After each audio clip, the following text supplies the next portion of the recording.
Our constituents, our country, and our Constitution are under attack by Donald Trump and Russell Vought. Democrats are fighting back. Russell Vought, also pronounced Vote, Russell Vought is the mastermind of Project 2025 and all of the chaos and the lawlessness that Trump has unleashed across our country. Today, my Republican colleagues are trying to jam through the confirmation of this man, Russell Vought, and it is our job to say, stop, because this man is incredibly dangerous to the foundations of our republic, the system of laws, and the checks and balances of our Constitution.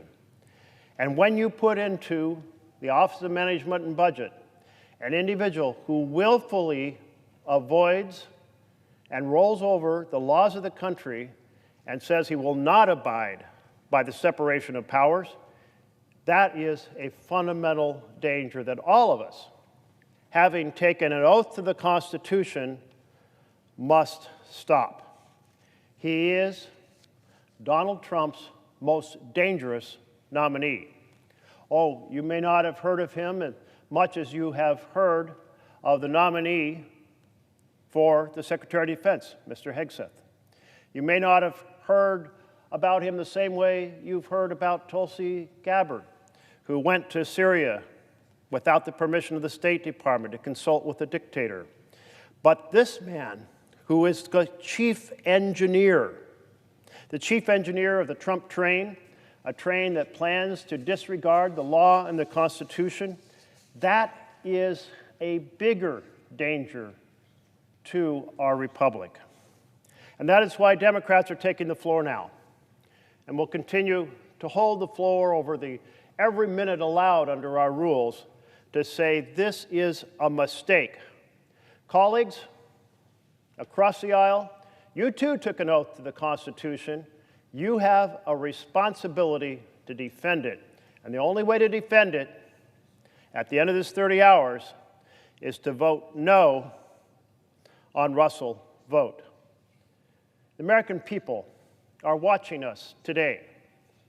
And I know that they are feeling rage about what Trump and Vought are doing. I know this because this last weekend I had 5 town halls in Oregon. And we had 3 to 8 times the number of people who turned out a year ago, which was an election year, which has a bigger turnout than a normal year. And they wondered about how is it possible to break the law in firing inspector generals? How is it possible to break the law in firing a member of the National Labor Relations Board in the middle of an 8-year term when the law doesn't allow you to do that? How is it possible to break the law and proceed to dismantle USAID when the law doesn't allow you to dismantle an organization? Yes, the president can ask Congress to write a new law, but to do it through executive fiat, no, the Constitution does not allow that. And the impoundment of funds people asked about. It's very clear since the time of Nixon, when Nixon impounded funds, and Congress then stood together and said, hell no. You cannot do that. And the courts said, hell no, you cannot do that. And then Nixon followed the issue as the court decided. But Mr. Russell Vought, he doesn't care, he said. He says, the president doesn't agree that this should be the interpretation of the Constitution, and I don't agree, so we're just going to impound funds as we want. That is a dangerous man to our republic. So I encourage citizens across this country, it is your opportunity to be heard, as you were this weekend at my town halls. Take to the streets. Take to the phones. Let your message amplify and ring from the eastern coast to the western coast and the southern to the northern border with Canada. Let your message ring that true patriots will stand with the Constitution of the United States of America. True patriots will defend the separation of powers. True patriots will defend the checks and balances inherent in our Constitution. Well, just know, we stand with you, America, and we are fighting back. From the outside and the inside, patriots together, patriots united, defending our Constitution against this sweeping authoritarian coup. That's what we are doing. Now, I know you hear the word coup and you think, isn't it coup when a military comes in and takes over in violation of the Constitution? There's also a quieter kind of coup when the president refuses to follow the laws and the Constitution. That's a coup as well, and that's what we are facing now, and that's why every member of this body should be standing up to say no to the architect of this coup, Russell Vought.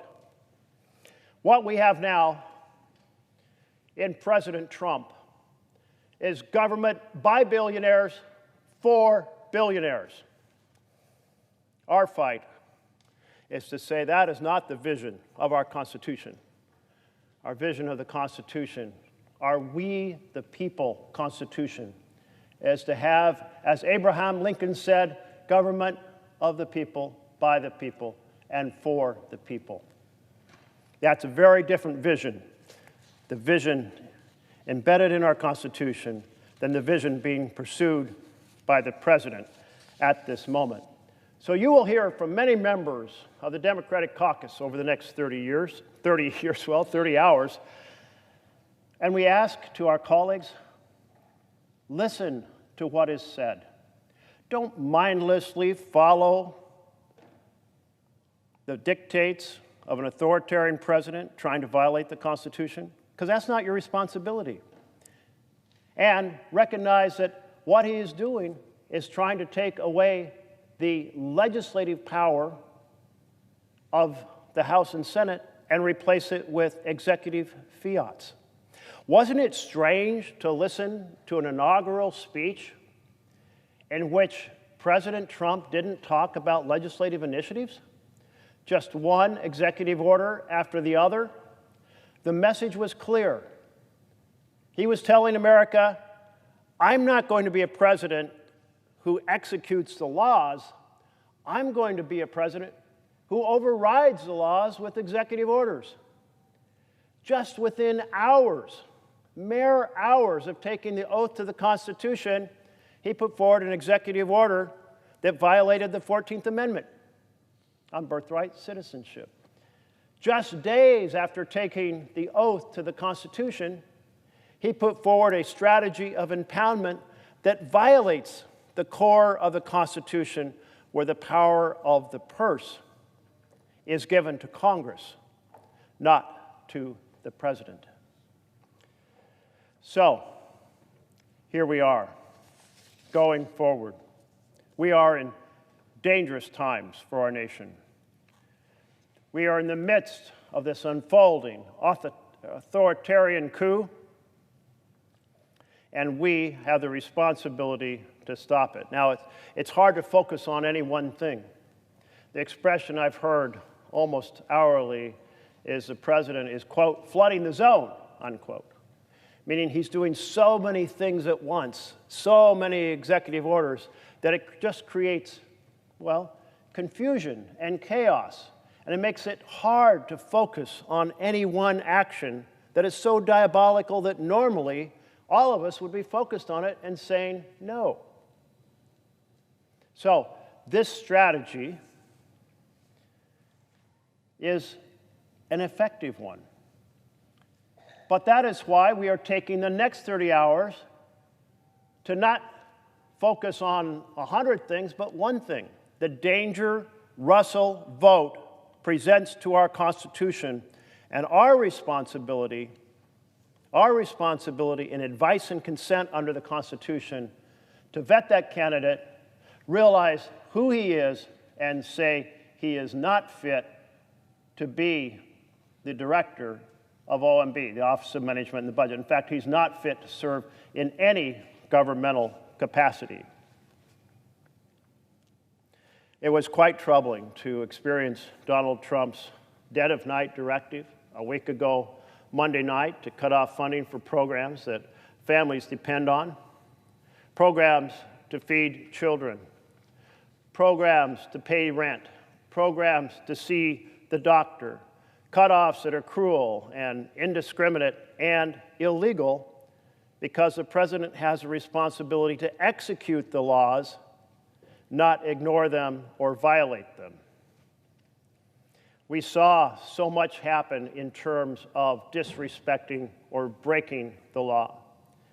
The inspectors general, 17 and counting, these are the watchdogs who say to the executive branch, you must obey the law. So if you want to see what an authoritarian president seeking an imperial presidency where he can write the laws through fiats does, one of the first things you do is you tear down the watchdogs. And that's what he did. The watchdog for the Department of Labor, the watchdog for Interior, the watchdog for Housing and Urban Development, the watchdog for the Defense Department, the watchdog for the State Department, the watchdog for Agriculture, the watchdog for Health and Human Services, the watchdog for the Department of Education, all fired in violation of the law. The law does give the president the ability to dismiss an inspector general under two conditions. First condition, 30-day notice. Second condition is that it be for cause. Both were broken. Why is no member of the president's party standing up on the floor of the Senate and saying, respect the law, Mr. President? That's an obligation we all share. It isn't the responsibility of the minority party to say, defend the Constitution alone. It's the responsibility of the majority party as well, of every individual member here in the Senate. And then we had the president fire a member of the National Labor Relations Board. But the law says you can't do that. They have a term. You get to put and nominate a new person at the end of the term. But he was fired anyway. Why? Because it's part of the attack on families and the ability to enforce labor protections this president opposes. He wants to give free rein to corporations to run over labor provisions embedded in the law. If there's no one to appeal to, then there's no constraint on the abuses put onto working people. That's what we're facing. And the president fired the head of the Consumer Financial Protection Bureau. I can tell you, the protection of consumers through terrible financial products is incredibly important.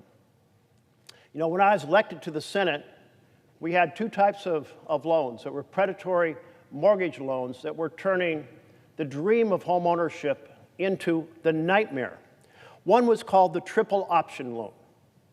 And what that meant was that you could pay a smaller amount, and the amount of you owed on your house would actually escalate over time.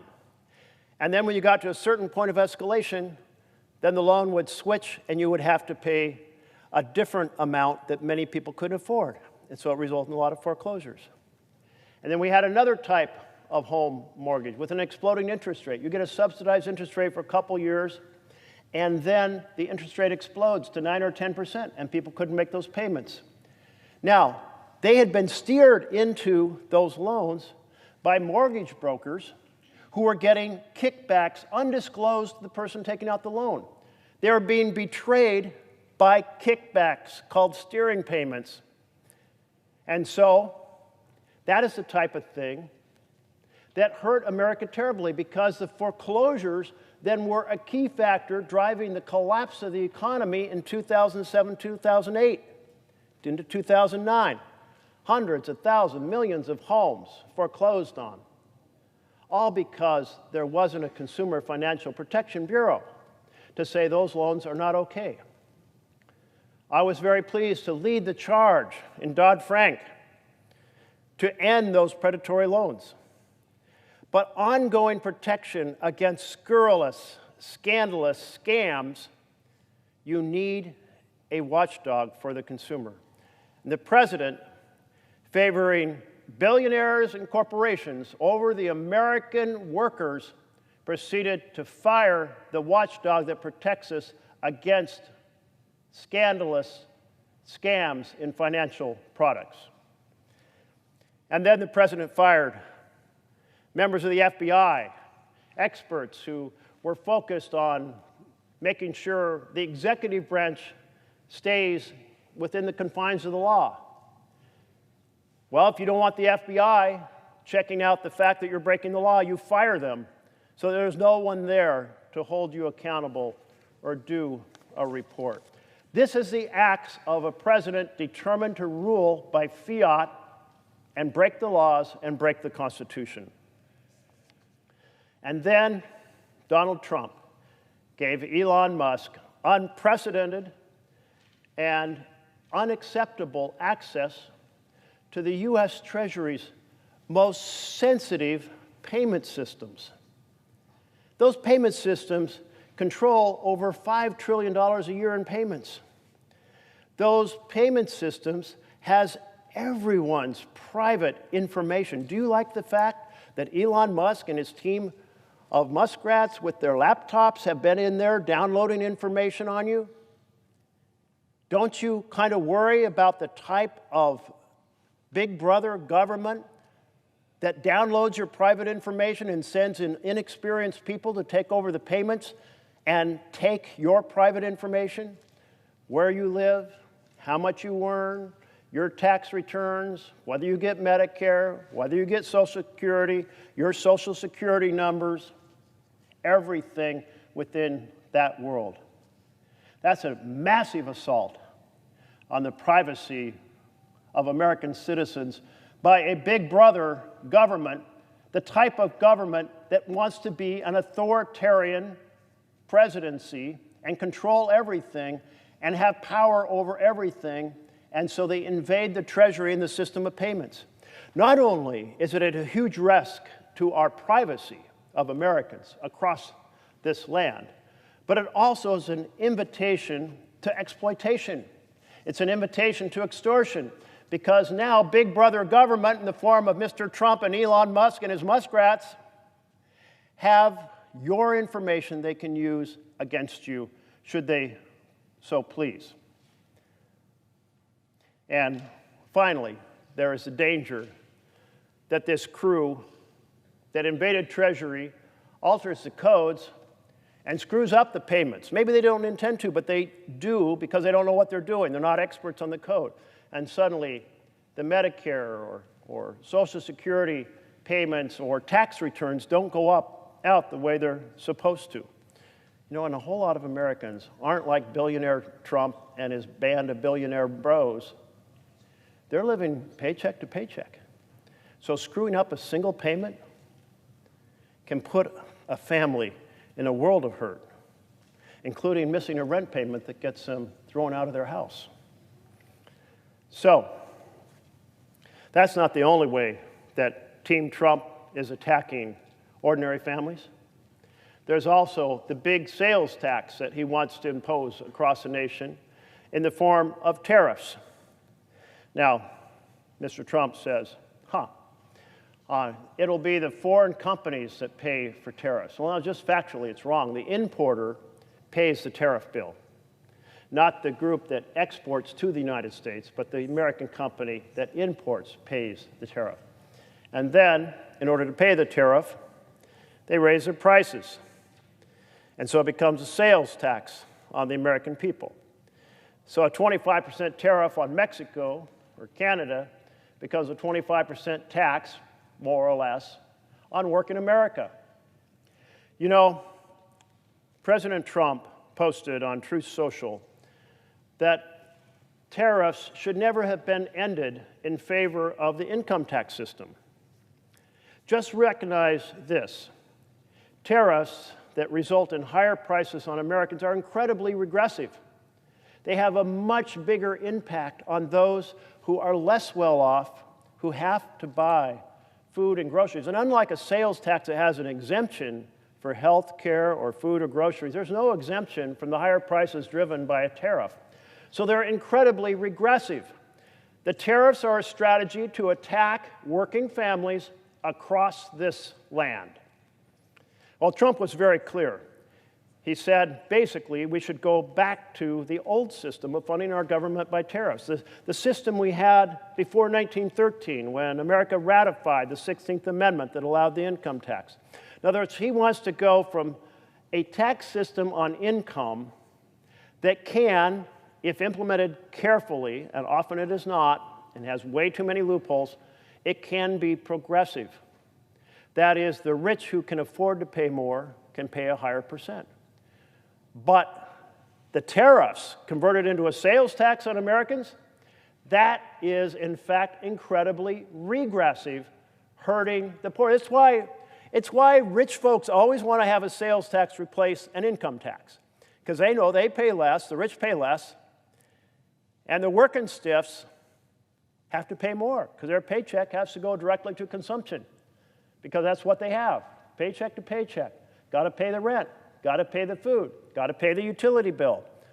But the well-off, they're taking their extra funds, they're investing, so they don't have to spend every dime on consumption. That's the mechanics of how a tariff becomes a regressive sales tax. Let's be crystal clear about what is happening. There's a three-part plan in Project 2025. Again, the architect of which is up for confirmation right now for the question of advise and consent by the Senate. So the architect of Project 2025 has a three-step plan. Attack working families. That's step one. That's what happens when you cut the programs for health care and housing and education and children. You attack the families. Step two, borrow trillions from the Treasury and run up the debt, currently estimated to be in the area of about $3 trillion. Then take and deliver a massive tax giveaway to the billionaires. That's the plan. Attack families, borrow trillions, give away trillions to the billionaires. In fact, the current estimate for the amount given to the trillionaires is around $4.6 trillion, or to the billionaires and mega millionaires, the richest Americans, $4.6 trillion. Kind of ironic, isn't it, that a president who campaigned on helping families is actually driving a plan in partnership with Russell Vought to attack families and deliver for the billionaires. Campaign on government for families, get elected, and immediately pivot to attacking families and delivering for billionaires. That's what we're facing. This is the great betrayal. A betrayal of all the voters who believed Donald Trump when he said, "I'm for you," who believed when he said he wants to protect and help working families, and yet he attacks the ability of workers to organize and get a fair day's pay for an honest day's work. That's the great betrayal.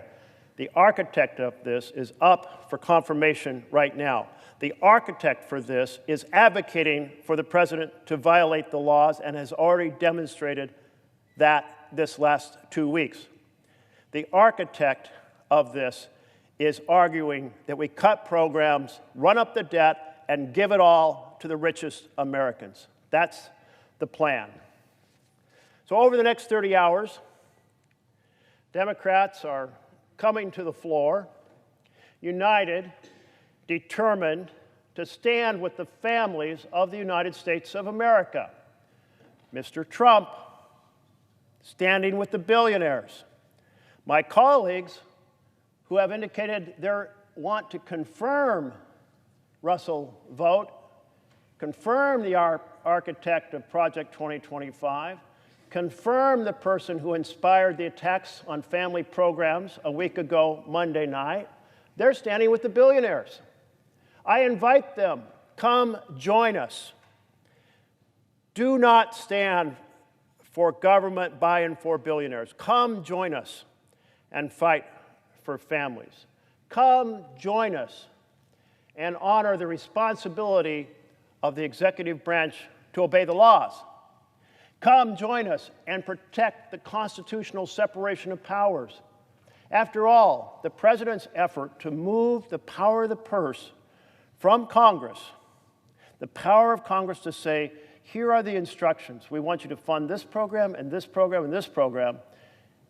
And the president wants to say, doesn't matter, those are just suggestions. I have news for you. Read the Constitution. The president is not a king, and a law is not a suggestion. So come join us, united in support of the law and the Constitution.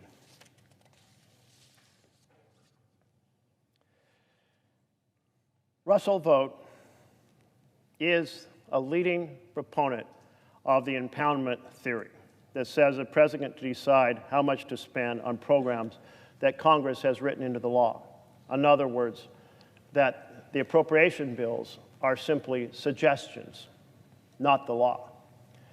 No, we had this conversation back in the Nixon era. Remember President Nixon, along with Watergate? Remember that other unconstitutional thing he did? That was to say, I, as president, can stop the funding of programs that the law says I'm supposed to fund. Well, the court said otherwise. It said, in fact, no way. That's unconstitutional. And then Congress said in 1974, in the Budget and Impoundment Control Act, Congress said, hey, Mr. President, we will give you a mechanism by which you can present the idea of changing current law. You don't think we need to spend money on, say, that weapon program because the technology is outdated? Or maybe you don't need to spend money on some feeding program because it's duplicative of another feeding program or food program. You don't need to spend money on X, Y, or Z. Maybe a nuclear warhead was being rebuilt to be on a certain missile, but we're not building the missile anymore. So the president could proceed to say, here is a letter that comes to Congress saying, I know these are in the law, I know I have to fund them, but we shouldn't fund them, so please, over the next 45 days, debate and vote on changing the current law so that we save this money. It's called a rescission. It's in the 1974 Budget and Impoundment Control Act. We gave the president a tool by which he could follow the Constitution and ask for reductions in programs already passed into law. Now, I'm quite sure that not a single senator here, not a single senator wandering around the Capitol somewhere has received a rescission letter from President Trump, or one on behalf of President Trump from the Office of Management and Budget. If you want to cut programs that have already in the law, there's a mechanism to do it lawfully. You ask Congress to do so in a letter for a rescission. Fancy word, we don't talk about it much. Presidents don't very often ask us to undo programs we've just passed because we budget on an annual basis. We pass those laws on an annual basis. So they aren't rarely so out of date. They are rarely so out of date that a president says, okay, undo that program. But they have the power to do so because we gave the president the ability to ask in the 1974 Budget and Impoundment Control Act. And by the way, the lower court decisions that preceded that 1974, well, those were then reviewed and made it to the Supreme Court, and the Supreme Court said, absolutely, the president cannot impound funds. It's a violation of the Constitution. So, to my colleagues, you're saying, well, I don't know if Senator Merkley from Oregon is right about this. Read the Supreme Court case. And you have a responsibility to defend the Constitution. And that's why you have a responsibility to vote no on Russell Vought, who wants to violate the Constitution.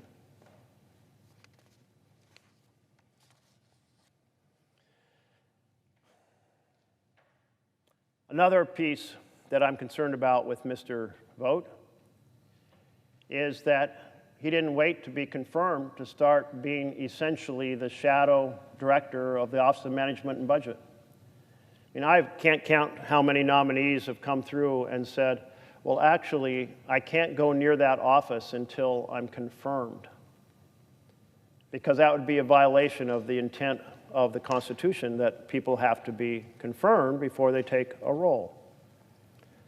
But what did we hear from the White House after all those illegal executive orders were put out? Press Secretary Caroline Leavitt said, Russell Vought told me to tell all of you the line to his office is open. So here's Mr. Vought basically saying, I'm really the power already at OMB. My line's open. Call me. Well, Mr. Vought, if you would quit breaking the law and advocating for breaking the law, you would know you shouldn't be in the Office of Management and Budget essentially acting as if you have been confirmed when you haven't been confirmed yet. Again, it's a confirmation of the inclination of this individual to say the laws don't matter. I will do what I want, no matter how much damage it does the law or the Constitution. So we did send a letter saying to Mr. Vought, are you on the payroll currently? Do you have a title? Have you been hired as a senior assistant? Is that legal, given you're up for nomination to run the place? Is it legal for you to be hired as an advisor and then act as if you are running the place? Is that legal? We didn't get any answers. Another reason to vote no, the file is not complete. He hasn't answered. Why does he not want to answer? Because you wouldn't like the answer. The American people wouldn't like the answer. That he is over there running OMB at a time he hasn't even been confirmed by the Senate. So he doesn't answer. That too should bother colleagues on both sides of the aisle. Because we didn't have answers, the Democrats on the Budget Committee wrote to the chair of the Budget Committee and said, delay this vote. Delay it for 2 weeks so we can get answers to questions and get a complete file. Well, that's a reasonable request in this situation, because both sides of the aisle have often worked together to say nominees have to complete their paperwork. They have to answer the questions raised by the committee. But we were told no. This position is so urgent. The president so desperately needs the architect of Project 2025 to be the engineer on the train that we can't actually wait and get answers and have the file completed. I certainly disagree with that answer. I think it disrespects the entire membership of the Budget Committee. And then the vote in committee was scheduled without the file complete, and it was scheduled to be done in a little room off the floor over here where the public cannot attend and where members would not be allowed to talk to each other and share their observations or concerns, which basically violates the whole premise of members on a committee sharing their observations to try to get to a better answer. Now, I was told that as the ranking Democrat, I could make a few comments, but the rest of my committee, or all the Democrats, or even the other members of the Republican side were told they couldn't make any comments or attempt to influence each other. So we said, no, that's not right. This is such an important nomination. And his background is so troubling, and his current actions are so troubling. Hold that conversation about the vote in a public forum. Just that morning, we'd held just such a public conversation on the ambassador of the United Nations in the Foreign Relations room. Each member was asked, do you want to add anything as we consider whether or not to send this nomination to the floor? Well, the ambassador of the United Nations is a pretty important role. But you know, the chief engineer of the Office of Management and Budget, the architect of this entire strategy that Trump is laying out, that's very important as well. So we asked for a public hearing or discussion so that members could talk to each other, share their concerns, maybe persuade each other, though not often enough we listen to each other. And the result was from the chair of the Budget Committee, no. We're not holding a public dialogue about whether people think he should be confirmed. So the vote was held, tiny room. I think one reporter was allowed in. No public was allowed in. No expanded press corps. No dialogue between the members. We asked a reasonable request that this be done publicly, and that was denied. I'm sorry to the American public that you were excluded, because you would have heard then what you're hearing from me now, and you'll hear from members of the Democrats over the next 30 hours, how fabulously unfit this individual is to serve in any government role. So we're here tonight, on through now, through the night, into the morning. We're here for the next 30 hours to raise the alarm about how dangerously unfit this nominee is to serve in the role of chief engineer, because he doesn't respect the law, he doesn't respect the Constitution. He's already demonstrated that by stepping into the role and coordinating the dark of night decisions to cut programs to working families all across this land. Now, I'd say, does he really believe in this whole impoundment thing? Does he really an advocate of breaking the law in fashion? Yes, well, we saw it a week ago Monday night, but we also saw it during the first Trump administration, when Russell Vought was the architect of impoundment of the funds destined by law to go to Ukraine. So this isn't some empty theory. It's already in the historical record. Russell Vought coordinated a strategy of refusing to send the funds required by law to go to Ukraine. Now, there was another element of this, which was President Trump, during his first term, was trying to use those funds and the impoundment of those funds to get the president of Ukraine to say bad things about a member of the Biden family. That combination of impoundment, which was illegal, and then essentially using that to extort a statement from the president of Ukraine, which the president of Ukraine refused to do, led to Trump's first impeachment trial. So Russell Vaught's illegal, unconstitutional strategy of impoundment and using it as a tool of extortion to try to attack a political opponent led to Trump's first impeachment and first trial here in the Senate. So have no doubt that the man who advocated for impoundment and the extortion of a statement from the president of Ukraine back in the first Trump administration is certainly very honest when he says he's still for impoundment right now. And that's the one thing I will say. He didn't try to disguise this fact. He said the president doesn't like what the Supreme Court decided on the Constitution. I don't like it, so we're going to ignore it. He ignored it before. He intends to ignore it again. I'll tell you something else that I think is deeply disturbing, and that is Russell Vaught's absolute disdain for the nonpartisan professionals who work for the American people as civil servants. He wants to take folks who are members of the civil service and make them at-will employees of the president. So the president can sweep out of position tens of thousands, fire tens of thousands of servants of the American people who use their professional skills to deliver services as efficiently and effectively as possible, and replace them with loyalist lackeys.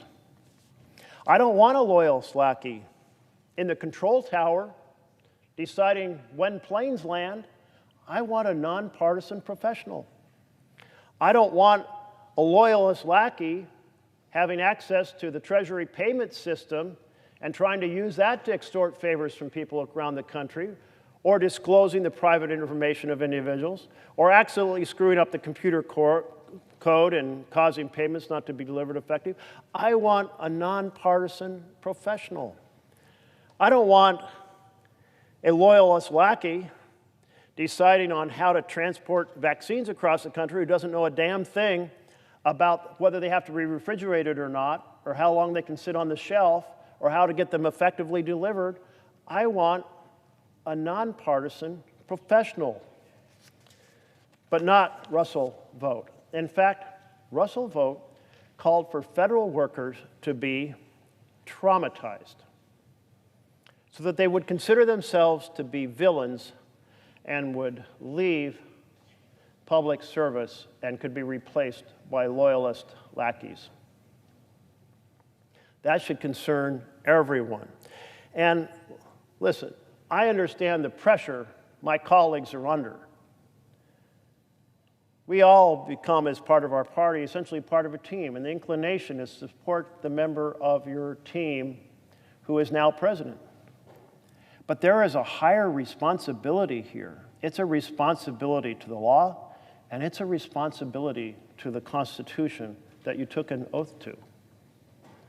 And certainly supporting the firing of tens of thousands of nonpartisan professionals and replacing them with loyalist lackeys is a huge disservice to the families of America who depend upon all of those core programs in healthcare, housing, education, programs for children, standing on their feet so they can thrive and move into the middle class. It's part of the attack on families embedded in Trump and Russell Vaught's Project 2025. I'll tell you what else I don't like about Russell Vought. He wants to weaponize the justice system to prosecute officials who investigated President Trump's crime. Weaponizing the justice system is absolutely wrong. That's what happens in third world countries with dictators. And I realize, as an advocate of the imperial presidency, Vought wants to use every tool available like a dictator does. But that is wrong. We are a republic. We are not a monarchy. We are not an authoritarian state unless we become one by refusing to stand up against violations of laws in the Constitution. You know, Ben Franklin, when he was leaving the Constitutional Convention, he was asked by a bystander, because they had met and worked on this crafting of the Constitution. He was asked, Ben Franklin, what do we have? What type of government do we have? And he responded, a republic, if we can keep it. But what are the fundamental elements of a republic? The integrity of the voting booth is one. The ballot box, the integrity of an election. And that integrity is under assault across this country. Second, the peaceful transfer of power. And President Trump, at the end of his first term, did everything possible, including incentivizing a riot that stormed through these stores and took over this chamber to prevent the peaceful transfer of power. They were calling for the vice president, who was fulfilling his constitutional role, just down the hallway, through those doors, down the hallway, to count the electoral votes. They were calling for him to be hung. What else is critical to a republic? Well, it's a foundation of laws that will be respected by the executive branch. That's being violated. And it's the separation of powers that Trump is violating right now. So every piece of our republic is under attack by Russell Vought and Donald Trump. Ben Franklin, right now, is turning over in his grave, fearing, perhaps for the first time since he was buried 6 feet under, that we might lose our republic. Russell Vought also supports the use of the military to quell domestic unrest. That is an absolute violation of the law, but he supports doing it. Russell Vought has called for an end to any drugs that provide medical abortions. He wants them banned. He wants to interfere with the right of every family, every woman in America to exercise her judgment in partnership with her spiritual advisor and her family and her doctor. He wants Big Brother government to be in the exam room of every woman in America dictating whether or not they can use drugs as part of an abortion process. And he also doubles down on this, saying there should be no exceptions to a law banning abortions for rape or for incest or to save the life of the mother. You know, I was absolutely struck by the recent memo from the new Secretary of Transportation that said, we are going to prioritize giving our grants to communities that have the highest birth rate and highest marriage rate. What? Big Brother socially programming using transportation grants to determine who gets to repair their bridges or repair their roads or expand their metro system or build bike lanes or whatever, depending on your marriage rate and your childbirth rate? That's in the memo from the Department of Transportation. Well, here's Russell Vought. His social programming is he wants his view of reproductive health care to be imposed across America with Big Brother, big government in the exam room of every American woman. That's who this man is. Those are his dangerous views. Presidents are not kings. Laws are not suggestions unless Russell Vought is confirmed and makes it so. If he is confirmed and makes it so, we have failed to defend our democracy. We have failed to defend our republic. We were elected by our citizens of our respective states to be here with the vision of government by and for the people, not the vision of government by billionaires for billionaires, not the vision of Big Brother government going into our living rooms and into our exam rooms telling us to have children in order to get a transportation grant. But that's the type of social programming we are facing.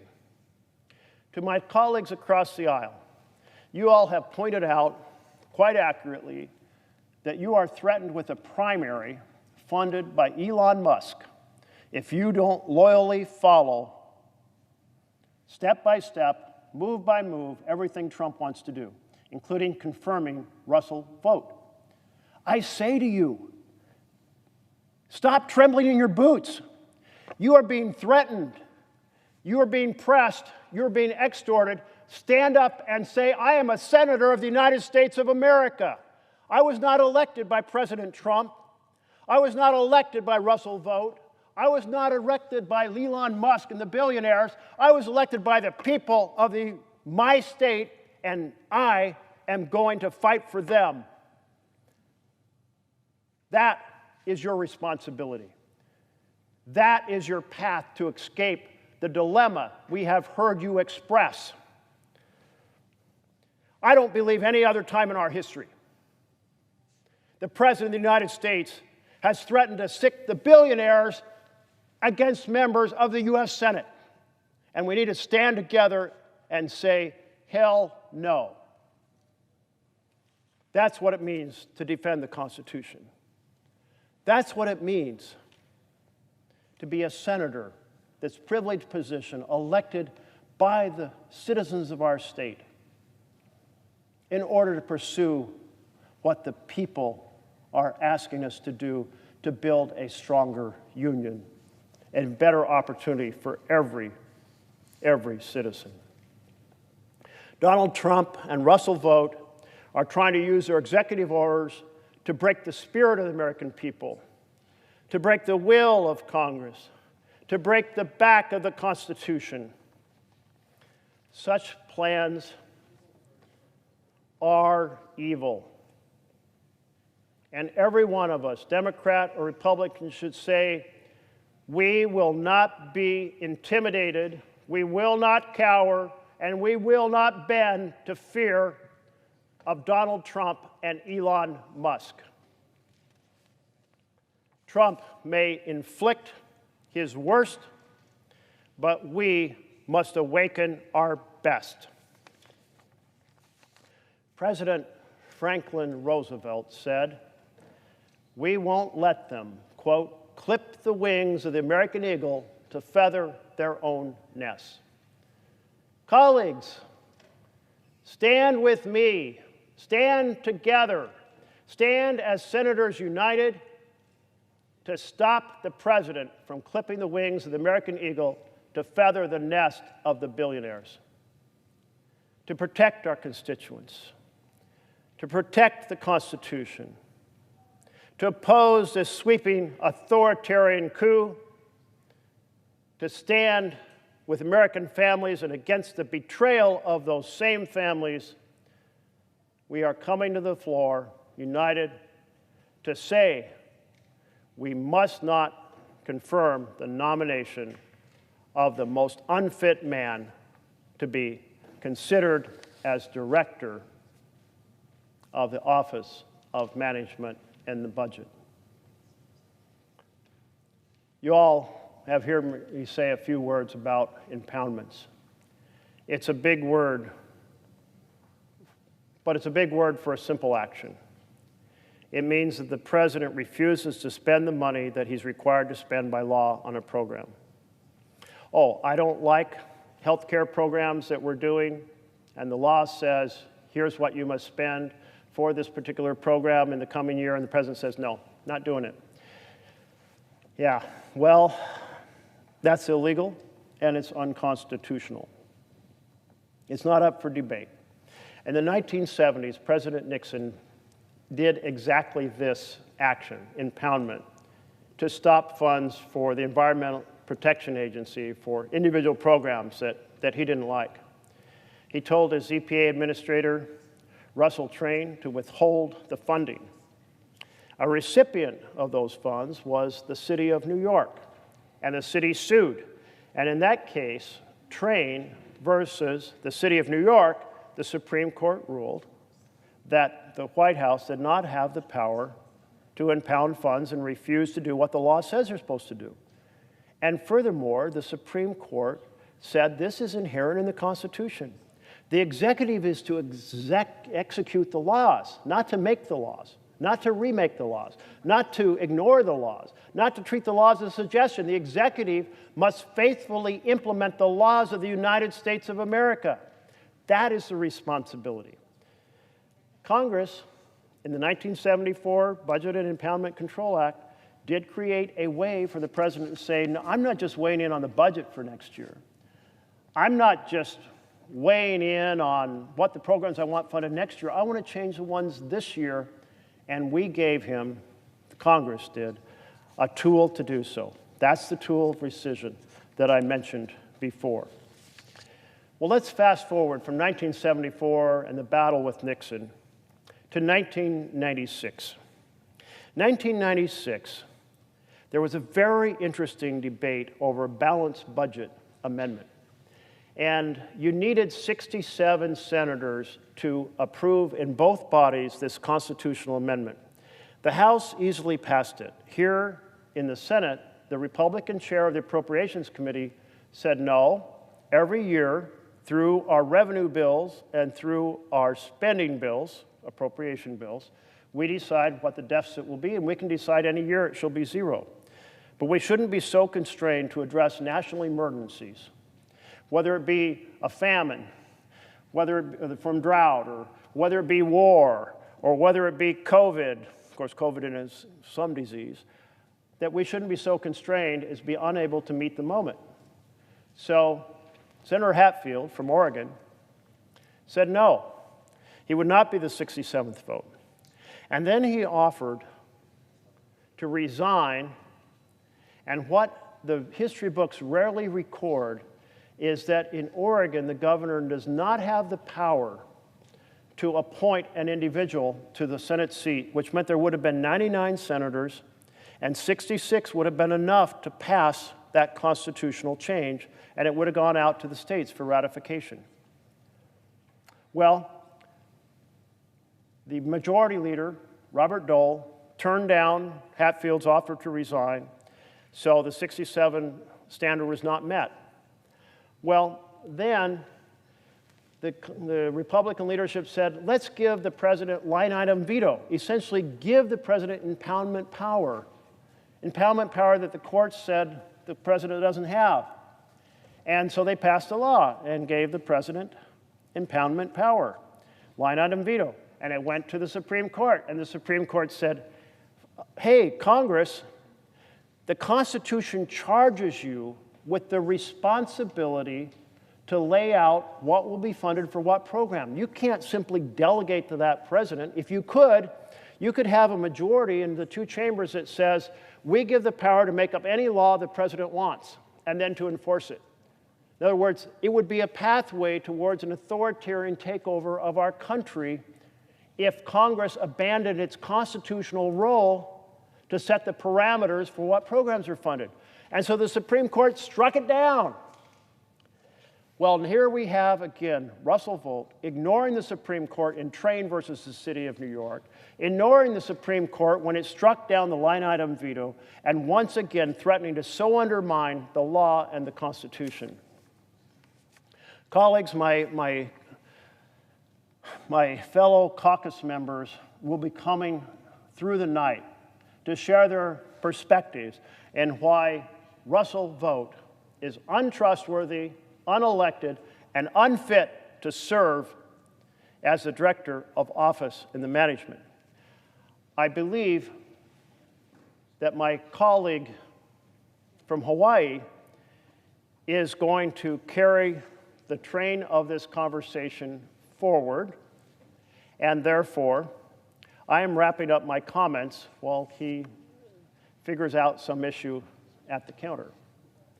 But I want you to all go forward into this long 30 hours knowing just a core fact, that we only have a republic if we can keep it, and we can't keep it if we put a man at the head of OMB who's determined to break the law and violate the Constitution. I yield to